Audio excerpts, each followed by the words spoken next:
என்னோட எக்கோவேக்ஸ் depot Y1 ப்ரோவோட side brush பார்த்தீங்கன்னா உடஞ்சி போச்சு. வந்து ஒரு உண்மை சொல்கிறேன், என்னோட எக்ஸ்பீரியன்ஸ் வச்சு ஒரு உண்மை சொல்கிறேன். என்னன்னு பார்த்தீங்கன்னா, இதை வந்து நான் ரொம்ப கம்மியாக தான் நான் யூஸ் பண்ணியிருப்பேன். பெருக்குவேன் இதுக்கு எதுக்குமா ரோபோ வாங்கினேன் அப்படின்னு வந்து கிண்டல் பண்ணாதீங்க.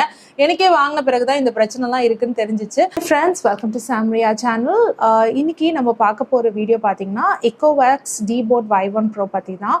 எக்கோவேக்ஸ் பற்றி நான் நிறைய வீடியோ போட்டிருக்கேன். இந்த வீடியோ வந்து நான் ரொம்ப நாளாக பண்ணணும் அப்படின்னு நினச்சிக்கிட்டு இருக்க வீடியோ தான். நான் இந்த Y1 ப்ரோ வாங்கி கிட்டத்தட்ட 9 months மேலே ஆயிடுச்சு நான் யூஸ் பண்ணிக்கிட்டு இருக்கேன். ஸோ நிறைய பேர் வந்து கமெண்ட்டில் கேட்டுட்டு இருக்கீங்க, எப்படி போகுது, எப்படி இன்னும் நல்லா ஒர்க் ஆகுதா அப்படின்றத பற்றி கேட்டுட்டு இருக்கீங்க. ஸோ இந்த வீடியோ வந்து நான் பண்ணணும்னு நான் ரொம்ப நாளாகவே நினச்சிட்டு இருந்தேன். ஆனால் அதுக்கேற்ற மாதிரி இப்போ ஒரு ரீசெண்டாக ஒரு சம்பவமும் நடந்து போச்சு.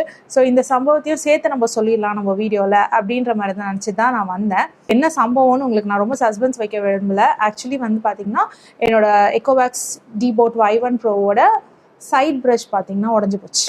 எப்படி உடஞ்சிது, எதனால் உடஞ்சிது, ஏன் தப்பால் உடஞ்சிச்சா, இல்லைனா வந்து மெஷின் மேலே ஃபால்ட்டா, அது இல்லாமல் எப்படி வந்து பர்ஃபார்ம் பண்ணிகிட்டு இருக்கு எக்கோவேக்ஸ் டிபோட் Y1 ப்ரோ, அதை நான் இன்னும் யூஸ் பண்ணேனா இல்லையா அப்படின்ற பல கேள்விகளுக்கு இந்த வீடியோவில் விடை காணலாம். வாங்க வீடியோக்குள்ளே போகலாம். நான் வந்து உடஞ்சிச்சின்னு சொன்னேன் இல்லையா, என் சைட் ப்ரஷோட பிரிசில்ஸ் வந்து இதுதான். இது வந்து ஆக்சுவலி இந்த சைட் ப்ரஷில் வந்து 3 பிரிசில்ஸ் இருக்கும் இல்லையா, 3 ப்ரஷ் இருக்கும் இல்லையா, அதில் வந்து ஒரு ப்ரஷ் வந்து பார்த்தீங்கன்னா அப்படியே அடியோட பிடுங்கிட்டு வந்துருச்சு. இது ஆக்சுவலி எப்படி நடந்ததுன்னா, நான் முன்னாடியே வீடியோஸ்லாம் சொல்லியிருப்பேன். உங்கள் வீட்டில் வந்து ஃபெதரி கார்பெட் இருந்ததுன்னா, அதாவது நூலாக இருக்கிற மாதிரி கார்பெட் இருந்தால் அந்த கார்பெட்டை தூக்கி நீங்கள் வெளியில் போட்டுருங்க, அதை வந்து வீட்டுக்குள்ளே வைக்காதீங்க. ஸோ தட் அதான் அட்லீஸ்ட் ரோபோ வந்துட்டு போகிற வரைக்குமாவது வந்து அந்த மாதிரி கார்பெட் இருந்ததுன்னா அதை தூக்கி வெளியில் வச்சுருங்கன்ற மாதிரி நான் வீடியோவில் சொல்லியிருந்தேன். ஸோ அந்த மாதிரி ஒரு கார்பெட் தான் வந்து பார்த்தீங்கன்னா என்னோட ரோபோட்டோட பிரிசில்ஸை வந்து பிச்சிருச்சு. எனக்கு இந்த விஷயம் நல்லாவே தெரியும். அதாவது இந்த மாதிரி ஃபெதரி கார்பெட் இருந்ததுன்னா நம்மளுக்கு இந்த மாதிரி பிரச்சனை நடக்கும்னு எனக்கு நல்லாவே தெரியும். இதனால என்ன பண்ணேன், என்னோட வீட்டில் இருக்கிற அந்த ஃபெதரி கார்பெட், என் வீட்டில் வந்து ஒரு ரெட் கலரில் ஒரு ஃபெதரி கார்பெட் ரொம்ப ஆசைப்பட்டு வாங்கினேன். ஹாலில் வந்து வைக்கணும் அப்படின்றதுக்காக தான் வாங்கினேன். ஆனால் ரோபோ வாங்கினதும் வந்து பார்த்தீங்கன்னா அதுக்காக தான். நம்மளுக்கு வந்து இந்த மாதிரி கார்பெட்லாம் இருக்குது, ஸோ கார்பெட் மேலாம் ஏறி இறங்குது, இது வந்து அழகாக நீட்டாக எடுத்துரும் அழுக்கலாம் அப்படின்னு நினச்சிட்டு தான் வந்துட்டு நான் வந்து அந்த ரோபோ வாங்கினேன். ஏன்னா கார்பெட் வந்து ரொம்ப ஹெவி, நம்மளால வந்து ஒவ்வொரு தடவையும் தூக்கி உதறி டஸ்ட் எடுத்துட்டு இருக்க முடியாது. ஸோ நான் நினைச்சேன் இந்த கார்பெட் மேலே ரோபோவை ஏற விட்டுட்டா அது வந்து மண்ணெல்லாம் உறிஞ்சி எடுத்துரும், ஸோ தட் டஸ்ட் ஃப்ரீ ஆகிடும் நம்மளுக்கு கார்பெட்டை அப்படின்னு நினச்சி தான் வந்துட்டு நான் ரோபோ வாங்கினது. ஆனால் அது என்ன நடந்துருச்சுன்னா, இந்த சைட் ப்ரஷ் இருக்கு இல்லையா, இந்த சைட் ப்ரஷில் வந்து எப்போ பார்த்தாலும் கார்பெட் சிக்கிக்கும். இது வந்து கண்டினியூஸாக நடந்துகிட்டே இருந்தது. ஒரு 2-3 தடவை பார்த்தேன், எடுத்து விட்டுட்டு இருந்தேன். அதுக்கப்புறம் என்ன பண்ணேன்னா லைன் ட்ரா பண்ணேன். நம்ம எக்கோவேக்ஸ் ரோபோக்குள்ளேயே மேப்பில் போயிட்டு லைன் ட்ரா பண்ணலாம், இந்த லைன் வரைக்கும் தான் நீ ரோபோ வந்து கிராஸ் பண்ணணும், அதுக்கு மேலே கிராஸ் பண்ணக்கூடாதுன்ற மாதிரி நம்மளுக்கு மேப்ஸில் வந்து அந்த லைன் ட்ரா பண்ணுறதுக்கு ஆப்ஷன் இருக்குது.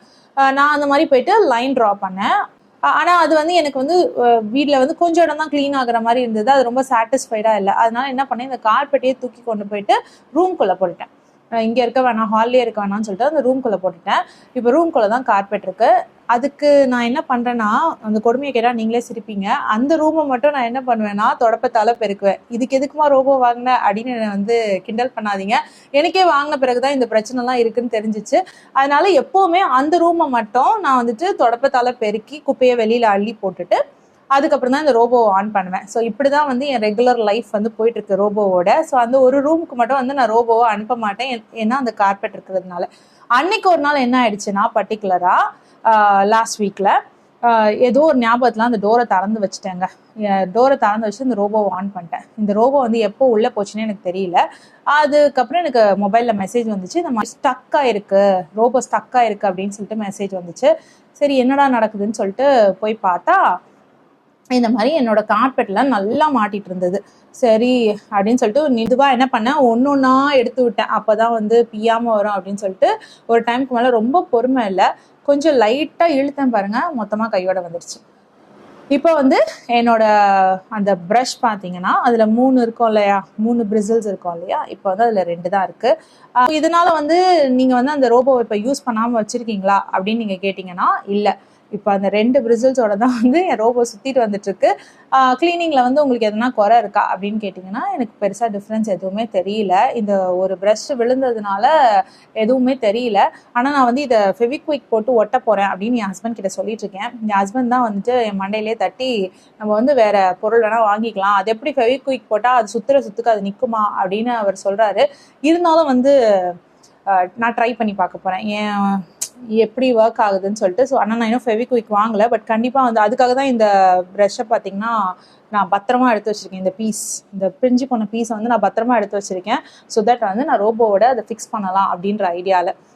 ஸோ இதுதான் வந்து கதை. ஆக்சுவலி வந்து என்னோட ரோபோட ப்ரஷ் பிஞ்சதுக்கு. சரி ஓகே இது பிஞ்சிடுச்சு, ஆல்டர்னேட்டிவாக நம்ம வந்து பார்ட்ஸ் வாங்கலாம் அப்படின்னு சொல்லிட்டு சைட் ப்ரஷோட ரேட் என்னன்னு சொல்லி போய் பார்க்கலான்னு பார்த்தா அமேசானில் பார்த்தீங்கன்னா எல்லாமே நம்மளுக்கு செட்டாக தான் கிடைக்குது. அதாவது எதுனா இந்த சென்டரில் இருக்கிற மெயின் ப்ரஷ்ஷு, அப்புறம் சைடில் இருக்க சைட் ப்ரஷ், இது எல்லாமே சேர்ந்து தான் வந்துட்டு மொத்தமாக கிடைக்குது. அது 2900 சம்திங் இருக்குது. நான் கரெக்டாக ரேட் பார்க்கல. பட் அது 2000 மேலே தான். அதனால வந்துட்டு எனக்கு எதுக்கு இது ஒன்று தான் எனக்கு வேணும். இந்த ஒன்றுத்துக்கு வந்து நான் எதுக்கு வந்து அந்த மிச்சம் எல்லாத்தையுமே சேர்த்து பர்ச்சேஸ் பண்ணோம் அப்படின்ற மாதிரி. ஆக்சுவலி வந்த டெமோ பர்சன் என்ன சொன்னாருன்னா 6 monthsக்கு ஒன்ஸ் வந்து நீங்கள் எல்லாத்தையுமே மாற்றணும், எல்லா பார்ட்ஸுமே மாற்றணும் அப்படின்ற மாதிரி சொன்னார். அதுக்கு அவசியப்படுற மாதிரி எனக்கு தெரியல. நம்மளுக்கு அவசியம் இருந்தால் தானே வந்து மாற்றணும். எனக்கு வந்து எல்லா பொருளும் உள்ள எல்லா பார்ட்ஸுமே நல்லா இருக்கிற மாதிரி தான் இருக்குது. அதனால நான் வந்து எதுவும் மாற்றணும்னு எனக்கு தோணலை. ஆனால் வந்து டெமோ பர்சன் சொன்னார் நல்லா இருக்கணும்னா நீங்கள் வந்து 6 months வந்து ஒன்ஸ் வந்து மாற்றிக்கணும் அப்படின்ற மாதிரி சொன்னார். எத்தனை பேர் அந்த மாதிரி நீங்கள் பண்ணீங்கன்னு எனக்கு சொல்லுங்கள். நான் கண்டிப்பாக 9 months ஆயிடுச்சு, இன்னும் ஒரு பார்ட்டை கூட மாற்றலை. இதுவுமே பிஞ்சு போயிடுச்சு. இதுவுமே வந்து நான் இன்னொன்று வாங்க வேணான்றது வந்து எனக்கு டவுட்டு தான். ஆனால் என் ஹஸ்பண்ட் வந்து வாங்கி தரேன் அப்படின்னு சொல்லியிருக்காரு. அடுத்து நிறைய பேர் வந்து மாப்பிங் பேட் பற்றி டவுட் கேட்டிருந்தீங்க. எக்கோவேக்ஸ் டிபோட் Y1 Proவில் பார்த்தீங்கன்னா இந்த மாதிரி தான் இருக்கும் மாப்பிங் பேட். இந்த மாப்பிங் பேட் பார்த்தீங்கன்னா ரொம்ப மெல்லிஸாக இருக்குது. ஸோ வந்துட்டு நம்மளுக்கு ரொம்ப லாங் லாஸ்டிங்காக வராது அந்த மாதிரி சொல்லிட்டு இருந்தாங்க. நான் யூஸ் பண்ணி கிட்டத்தட்ட 9 months ஆயிடுச்சு. இன்னும் நல்லா தான் இருக்குது. ஸோ இது வந்து ரொம்ப லாங் லாஸ்டிங்காக வராதுன்னெலாம் இல்லை. அது வந்து ஒரு உண்மை சொல்கிறேன், என்னோட எக்ஸ்பீரியன்ஸ் வச்சு ஒரு உண்மை சொல்கிறேன். என்னன்னு பார்த்தீங்கன்னா இதை வந்து நான் ரொம்ப கம்மியாக தான் நான் யூஸ் பண்ணியிருப்பேன். அதுதான் வந்து உண்மை. ஏன்னா எனக்கு வந்து இதில் எப்போவுமே இந்த க்ளீனிங் டிபோட் Y1 Proவை பொறுத்த வரைக்கும் க்ளீனிங் எனக்கு ரொம்ப பிடிக்கும். நல்லா நீட்டாக வந்து மண்ணெல்லாம் இல்லாமல் எல்லாத்தையும் உறிஞ்சி எடுத்துகிட்டு போயிடும். ஆனால் வந்து இந்த மாப்பிங்னு வரும்போது இந்த ஃபஸ்ட்டு அண்ட் செகண்ட் துடைக்கிற ரூம் வந்து ஓரளவுக்கு நீட்டாக இருக்கும். ஏன்னா வந்து அப்போ வந்து மாப்பிங் பேட் வந்து க்ளீனாக இருக்கும் தர துடைக்கும் போது. ஆனால் வந்து இந்த 3rd ரூமுக்கு வரும்போதோ இல்லை 4th ரூமுக்கு வரும்போதோ என்ன ஆகிடும்னா மாப்பிங் பேட் நல்லா அழுக்காயிடும். அதனால என்ன ஆகும், ஒரே பிரிண்ட் மாதிரி கோடு கோடாக விட்டுட்டு போகும். அது நம்மளுக்கு கொஞ்சம் கடியாக இருக்கும். சரின்னு சொல்லிட்டு இந்த மாப்பிங் பேட் எடுத்து அலசி நம்ம போட்டோம்னா கூட திரும்பவும் அந்த லைன்ஸ் வரதான் செய்யுது. அதில் அழுக்கு இருக்கும் இல்லையா? ஸோ அந்த அழுக்குனால வந்துட்டு அந்த ஈரத்தோட சேர்ந்து லைன்ஸ் வந்து நம்மளுக்கு அப்படியே பிரிண்டாக தெரியும் தரையில். அந்த விஷயத்துக்காக வந்து எனக்கு மாப்பிங் வந்து பிடிக்கவே பிடிக்காது. இருந்தாலும் சம்டைம்ஸ் வந்து இப்போ வாரத்தில் 2 நாள் இதில் நான் மாப் பண்ணேன்னா ஒன்ஸாவது வந்துட்டு நான் என் கையால் மாப் பண்ணிடுவேன். அப்போ தான் வந்து எனக்கு சாட்டிஸ்ஃபைடாக இருக்கும், அப்பாடா அப்படின்னு சொல்லிட்டு. அது இல்லாமல் கரை எடுக்காதுங்க மாப்பிங் பேடை பொறுத்த வரைக்கும். எக்கோவேக்ஸ் டிபோட் Y1 Proவில் ஒரு பெரிய டிஸ்அட்வான்டேஜ் மாப்பிங்கில் பார்த்தீங்கன்னா கரையே எடுக்காது. ஒரு இடத்துல வந்து ஒரு பால் கொட்டி நம்ம பாலோ இல்லை ஏதோ நம்ம கால் தடம் இருக்குன்னு வச்சுக்கோங்களேன், அது வந்து கூட நீட்டாக தொடச்சி எடுக்காது. அதோட பிரிண்ட் வந்து அங்கேயே தான் இருக்கும் இது தொடச்சிட்டு போன பிறகும். அதனால வந்து வீட்டில் கொஞ்ச நாள் இதை மட்டும்தான் நான் யூஸ் பண்ணிட்டு இருந்தேன். இதை மட்டும்தான் வச்சு ஃபுல்லாக மாப்பிங்லாம் யூஸ் பண்ணிட்டு இருந்தேன். ஏன்னா நான் வந்து ஒரு பொருள் நம்ம வாங்கிட்டோம், அதை கண்டிப்பாக நம்ம வந்து வீட்டில் யூஸ் பண்ணணும் அப்படின்ற ஒரு எண்ணத்தோட வந்து நான் டெய்லி இதை தான் யூஸ் பண்ணிட்டு இருந்தேன். அண்ட் அப்போல்லாம் வந்து இன்னும் 3-4 times கூட வந்துட்டு நான் வீக்லி 3-4 times வந்து மாப் பண்ணுவேன் இது இருக்கிறதுனால. என்ன ஆயிடுச்சு, அது நாளடைவில் என்ன ஆயிடுச்சுன்னா வீட்டில் வந்து நிறைய கரைகளை பார்க்க ஆரம்பித்தேன். இப்போ நம்ம சம்டைம்ஸ் பால் ஆற்றுவோம், ஒரு சொட்டு கீழே விழுந்துடும், கவனிக்க மாட்டோம், அதெல்லாம் கரையாக நிற்கும். அதெல்லாம் அப்பப்போ துடைக்கணும்.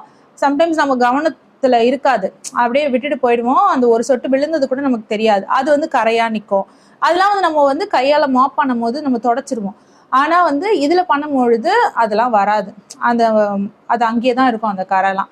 ஸோ அதுக்கெல்லாம் கொஞ்சம் அழுத்தம் கொடுத்து தேய்ச்சாதான் வரும். அதனால அந்த மாதிரி மாப்பிங்கெல்லாம் வந்து நான் என் கையை தான் நம்புவேங்க. என் கையால் வந்து மாப் பண்ணிடுவேன் வீக்லி ஒன்ஸ். அது அப்போ தான் வந்து எனக்கு சாட்டிஸ்ஃபைடாக இருக்கும். ஸோ என்ன மாதிரி எத்தனை பேர் Y1 Pro ரோபோ வாங்கிட்டு கையால் மாப் பண்ணிட்டு இருக்கீங்கன்னு சொல்லுங்கள். இன்னொரு விஷயம் என்னன்னா, ஜென்ரலா சொல்லுவாங்க, இந்த மாதிரி Y1 Pro வாங்கிட்டீங்கன்னா நீங்க அப்படியே ஆன் பண்ணி விட்டுட்டு நீங்க எங்கனாலும் போய்க்கலாம், வெளியில கூட போயிட்டு வரலாம், நீங்க கவலைப்படாம இருக்கலாம் அப்படிலாம் வந்து சொல்லுவாங்க.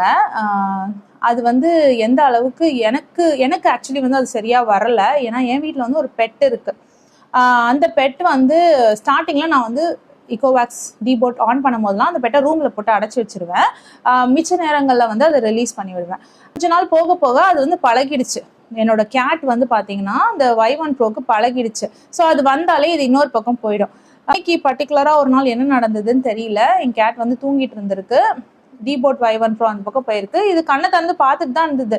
சரி ஓகே, நான் இது தப்பிச்சிரும், இது எப்படியோ எந்திரிச்சு போயிடும் அப்படின்னு நினைச்சா நேராக Y1 Pro போயிட்டு என்னோட கேட்டோட டெய்ல வாலை வந்து பிடிச்சிருச்சு. என் கேட்டுக்கு வர நல்லா ஃபெதரி டெய்ல் இருக்கும், நிறைய முடி இருக்கும். அதுக்கு பர்ஷியன் கேட் அது.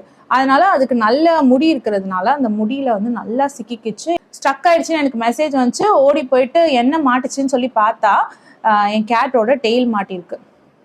அந்த ப்ரஷ்ல நல்லா டேங்கிள் ஆயிடுச்சு, நல்லா சிக்க மாட்டிச்சு. அதுக்கப்புறம் உட்காந்து மெதுவாக ஒன்றுன்னா எடுத்தேன். அதுக்குள்ளே என் கேட் வேற பதறுது, அது எந்திரிச்சு ஓட பார்க்குது, இழுக்குது. ஸோ அதுக்கு வலிக்குமான்னு வேற ஒரு பக்கம் பயம் எனக்கு. ஸோ எப்படியோ பண்ணி சரி ஓகே இந்த பிரிசில்ஸை கட் பண்ணிடலாமா அப்படின்னு கூட நினைச்சேன். எனக்கு எது மாட்டிருக்குன்னே தெரியல. ஏன்னா இதோட கலரும் என்னோட கேட்டோட டெய்ல் கலரும் ஒரே மாதிரி இருக்கும். என் கேட்டும் வந்து ஆஷ் கலர், இதுவும் ஆஷ் கலர். ஸோ ரெண்டும் ஒரே மாதிரி இருக்கும். எனக்கு வந்து என்ன பண்றதுன்னு தெரியல. எதையாவது கட் பண்ண போயிட்டு நான் அதோட டெய்ல எதுனா கட் பண்ணிட்டேன்னா என்ன பண்றது, அதோட வாழை கட் பண்ணிட்டு போறேன்னு ஒரு பயம் இருந்தது. அதனால நான் வந்து பண்ணல. அதை கேட்டு இந்த மாதிரி பெட் இருக்கு அப்படின்னா வந்து தனியா விட்டுட்டு போகாதீங்க. இது இல்லாம சரி ஓகே கேட்டு பெட்டெல்லாம் இல்லை, நீங்க வந்து வீட்டை வந்து கம்ப்ளீட்டா எடுத்து வச்சுட்டேன்னு நினைச்சிங்கன்னா கூட ஒரு டவல் எதையோ வந்து உங்களோட இது இந்த மாதிரி பின்னாடி டோர் இருக்குல்ல, டோர்ல ஹேண்டில் இருக்குல்ல, அந்த ஹேண்டில் மேல நீங்க சும்மா ஒரு டவல் மாதிரி காய போட்டிருக்கீங்கன்னு வச்சுக்கோங்களேன். அந்த டவல்ல இருந்து ஒரு நூல் தொங்கிட்டு இருந்தா கூட அந்த நூலை என்ன பண்ணிடும், அந்த இக்கோவேக்ஸ் ரோபோ வந்து இழுத்துட்டு அந்த டவலையே உள்ளே இழுக்க பார்க்கும். அந்த டவல் வந்து மெல்லிசா இருக்கிற பட்சத்துல அந்த டவலே உள்ளே இழுக்க பார்க்கும். அப்படி கூட ஸ்டக் ஆகி நிற்கும். அப்புறம் சார்ஜர் ஒயர் நீங்கள் கனெக்ட் பண்ணி அதை கீழே விட்டுருந்தீங்கன்னா அதை சம்டைம்ஸ் இழுத்துட்டு போய் அதில் மாட்டிக்கிட்டு நிற்கும். இந்த மாதிரி வந்து எங்கேயாவது ஒரு இடத்துல மாட்டிட்டு நிற்கும். அதனால முடிஞ்ச அளவுக்கு நீங்கள் வீட்டில் இல்லைன்னா இக்கோவேக்ஸ் டிபோட் Y1 Proவை ஆன் பண்ணாதீங்க, ரோபோவை ஆஃப் பண்ணி வைக்கிறது தான் நல்லது. இல்லைனா நீங்கள் டக்குன்னு மெசேஜ் வந்த உடனே அட்ரஸ் பண்ணுற தூரத்தில் இருந்தீங்கன்னா பரவாயில்ல, பண்ணலாம். இல்லை நீங்கள் ரொம்ப ஷியோராக இருக்கீங்க, என் வீட்டில் எதுவுமே கீழே எந்த பொருளுமே இல்லை, நூல் மாதிரியான பொருள்லாம் எதுவுமே கிடையாது அப்படின்னு நினச்சிங்கன்னா நீங்கள் விட்டுட்டு போகலாம். அன்றைக்கி ஒரு நாள் துணி பை ஒன்று இருந்தது. அந்த துணி பையிலேருந்து ஒரு 2-3 நூல் வெளியில் வந்திருந்தது, அதோட சிக்கிக்கிட்டு நின்று இருந்தது. ஸோ அந்த மாதிரி நம்மளால கெஸ் பண்ணவே முடியாது, இந்த இடத்துல மாட்டோம் இந்த இடத்துல மாட்டாது அப்படின்னு சொல்லிட்டு. ஸோ உங்கள் வீட்டில் வந்து ரொம்ப நீட்டாக இருக்குது, கீழே பொருளே இருக்காது அப்படின்னா நீங்கள் தாராளமாக வந்து ரோபோவை ஆன் பண்ணி விட்டுட்டு எங்கேனாலும் போயிட்டு வரலாம்.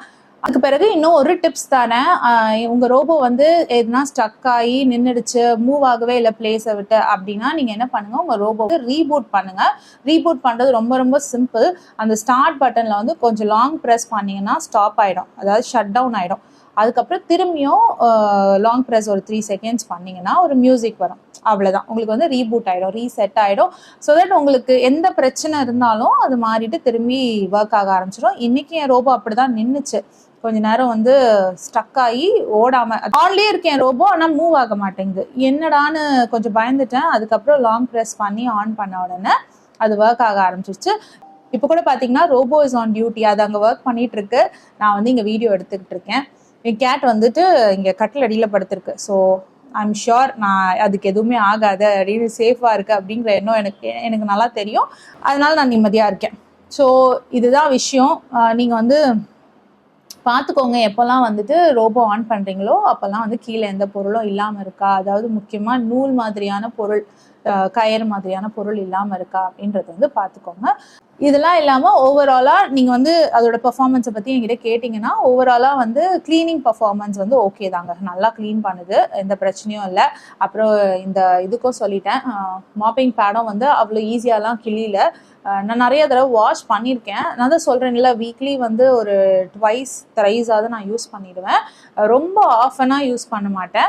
9 மந்த்ஸாக வந்து பாருங்கள், வீக்லி ட்வைஸ்ன்னு வச்சுக்கோங்களேன், வீக்லி ட்வைஸ் நான் யூஸ் பண்ணியிருக்கேன்னா இது இன்னும் நல்லா தான் இருக்குது, எதுவுமே ஆகலை, அதுக்கு பிரச்சனை. அதனால அந்த சந்தேகம் உங்களுக்கு வேணாம், இது ரொம்ப மெல்லீஸாக இருக்கே கிழிஞ்சிருமோ அப்படின்ற ஒரு பயம் வேணாம். ஈஸி டு ஹேண்டிலாக தான் இருக்குது. அதே டைமுக்கு பெருசாக இது வந்து கரை எடுக்கிறது இல்லை. இதை கழட்டி நீங்கள் வேணால் கரை தொடச்சிக்கலாம். நிலமை பாருங்கள், நம்ம வந்து 25,000 ரூபாய் கொடுத்து ஒரு பொருளை வாங்கி நீங்களாம் 25,000க்கு வாங்கியிருப்பீங்க, நான்லாம் 29,000 ரூபாய்க்கு வாங்கினேன். ஏன்னா இது லான்ச் பண்ண அப்போ நான் வந்து வாங்கிட்டேன். அதுக்கப்புறம் எனக்கு பின்னாடி வாங்கினவங்க வந்து 25,000க்கு வாங்கினேன், 16,000க்கு வாங்கினேன், 18,000க்கு வாங்கினேன் அப்படிலாம் கமெண்ட்டில் போட்டிங்க. கொஞ்சம் லைட்டாக வந்து ஸ்டமக் பர்னிங்காக தான் இருந்தது. But still it's okay. நீங்களாம் ஹாப்பியாக இருந்தால் சந்தோஷம்தான். நான் அந்த மாதிரி 29,000 கொடுத்து நான் வாங்கிட்டு நான் வந்து கையில் மாப் பண்ணிக்கிட்டு இருக்கேன். உங்கள் எக்ஸ்பீரியன்ஸையும் சொல்லுங்கள். இதுதான் வந்து truth about depot Y1 Pro. உங்களோட எக்ஸ்பீரியன்ஸையும் சொல்லுங்கள், நான் படிக்க ரொம்ப ஆர்வமாக இருக்கேன். இந்த வீடியோ உங்களுக்கு பிடிச்சதுன்னா please like, share and subscribe. வேற ஒரு வீடியோவில் திரும்பி மீட் பண்ணலாம். Until then, it's bye from Jemima. Take care.